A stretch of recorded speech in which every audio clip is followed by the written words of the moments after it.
Hello students, मैं नितिन कुलश्रेष्ठ आपका अपने इस चैनल पर स्वागत करता हूं। आज के इस वीडियो में हम पढ़ेंगे अल्पाहार के खतरे या हानियां, द पिटफॉल्स ऑफ डाइटिंग। आजकल प्रत्येक व्यक्ति दुबला पतला बना रहना चाहता है कि वो बिल्कुल फिट दिखाई दे। जो व्यक्ति अधिक भार अथवा मोटापे से ग्रस्त हैं वे अपना भार घटाना चाहते हैं।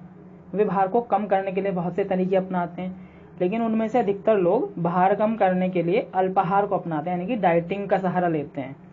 प्रारंभ में अल्पाहार के बेहतरीन परिणाम सामने आते हैं, बहुत फायदा दिखाई देता है, वजन घटता है, किंतु प्रारंभिक सफलता के बाद यह भार में और भी वृद्धि कर लेता है। यहाँ तक कि शोधों से यानी कि रिसर्च से यह भी पता चलता है कि 90% अल्पाहार करने वाले व्यक्ति उनके द्वारा कम किए गए भार को वापस पा लेते हैं। मतलब जितना वजन उन्होंने घटाया था उतना वापस उनका बढ़ जाता है, जबकि कई मामलों में उससे कहीं अधिक भार दोबारा बढ़ जाता है, जितना घटाया था उससे भी ज़्यादा बढ़ जाता है।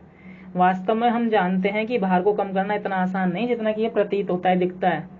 कम खाओ, व्यायाम अधिक करो, ये एक फैक्ट है और इस फैक्ट को सब जानते हैं, किंतु इसका अनुपालन करना बहुत कठिन है। पार्टी दिखी तो खाना शुरू कर दिया, मन नहीं करा एक्सरसाइज करने का तो एक्सरसाइज नहीं करी, तो इसका अनुपालन बहुत कठिन हो जाता है। वस्तुतः इसकी कुछ हानियां और खतरे हैं जो हमें भार कम करने से दूर रखते हैं, और वो क्या है ये देखिए आगे। पहला पॉइंट है कैलोरियों की अत्यधिक कमी, एक्सट्रीम रिडक्शन ऑफ कैलोरीज। अल्पाहार के चलते शरीर में जाने वाली कैलोरियों में अत्यधिक कमी आ जाती है।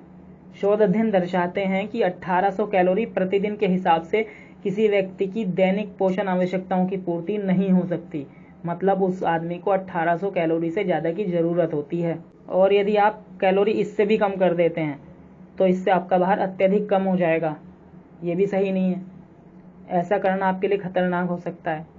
यह अवश्य ही आपके चयापचयन को यानी कि मेटाबॉलिज्म को कम कर देगा, जिससे फैट जमना शुरू हो जाएगा और परिणाम स्वरूप आपके शरीर का भार समुचित रूप से कम नहीं होगा।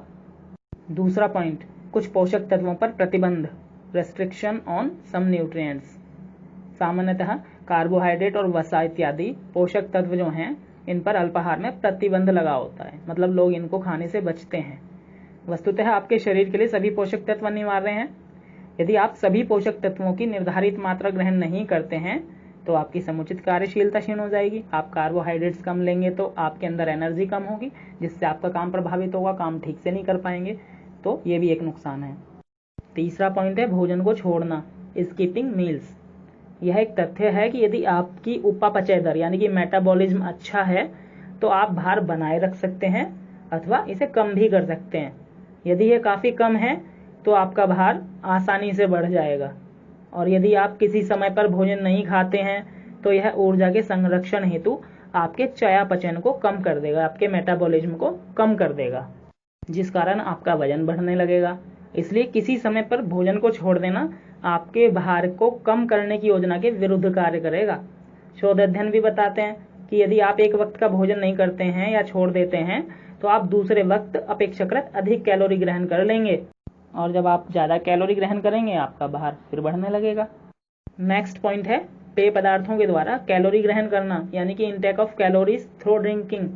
यदि आप अपना भार कम करना चाहते हैं तो संभवतः आप इस बात पर अधिक ध्यान देते हैं कि आप अधिक ना खाएं, न कि इस बात पर आप क्या पी रहे हैं, क्योंकि जो पेय पदार्थ होते हैं, कोल्ड ड्रिंक होती हैं, क्रीम वाली मीठी कॉफ़ी होती है, मीठे जूस और सोडा, वास्तव में ये भार को बढ़ाने में योगदान देते हैं। तो इस तरीके से आप पेय पदार्थों के द्वारा ज़्यादा कैलोरी ग्रहण कर लेते हैं, जो आपके वजन को फिर से बढ़ा देता है या कम नहीं होने देता। फिफ्थ पॉइंट है कैलोरियों का कम आंकलन, अंडर एस्टिमेटिंग द कैलोरीज। वास्तव में जो भी व्यक्ति अल्पाहार का सहारा लेते हैं वे प्रायः उनके द्वारा ली जाने वाली कैलोरियों का कम आकलन करते हैं। वो सोचते हैं कि हम ज़्यादा कैलोरी नहीं ले रहे हैं। इसलिए यह भी आवश्यक है कि आपके द्वारा खाए जाने वाले या लिए जा रहे आहार की कैलोरियों की मात्रा का आपको ध्यान रखना चाहिए, कहीं ये ज़्यादा ना हो जाए। सिक्स्थ पॉइंट है लेबल युक्त भोजन ग्रहण करना, यानी कि इनटेक ऑफ लेबल्ड फूड्स।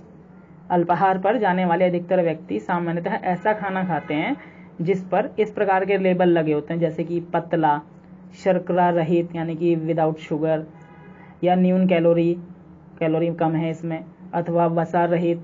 तो इस प्रकार का भोजन सदैव ही भार कम करने में सहायक नहीं होता। इसके अतिरिक्त यह आपके शरीर की सभी आवश्यकताओं को पूरा नहीं करता।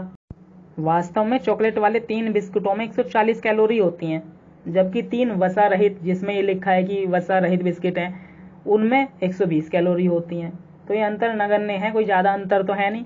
ऐसी स्थिति में आप यह सोचकर ऐसे उत्पादों को यह समझ के अधिक मात्रा में खा लेते हैं कि इनमें बहुत कम कैलोरी है, और परिणाम स्वरूप आप आवश्यकता से ज़्यादा कैलोरी ग्रहण कर लेते हैं। और जब ज़्यादा कैलोरी चली गई हैं तो वज़न तो शायद कम होगा नहीं, बल्कि बढ़ भी सकता है। तो ये भी एक नुकसान है इस तरीके से। और अब लास्ट पॉइंट, व्यायाम ना करना, नॉट परफॉर्मिंग एक्सरसाइज। यदि आप अल्पाहार पर जाते हैं और व्यायाम नहीं करते तो यह समुचित रूप से कार्य नहीं करेगा। डाइटिंग के साथ आपको एक्सरसाइज भी करनी चाहिए। भार कम करने की अपेक्षा आपका भार बढ़ने की आशंकाएं अधिक होती हैं। वस्तुतः व्यायाम का आपके चयापचय पर सकारात्मक प्रभाव पड़ता है, मेटाबॉलिज्म सही होता है, और यह आपकी अतिरिक्त कैलोरियों को जलाने में भी सहायता करता है।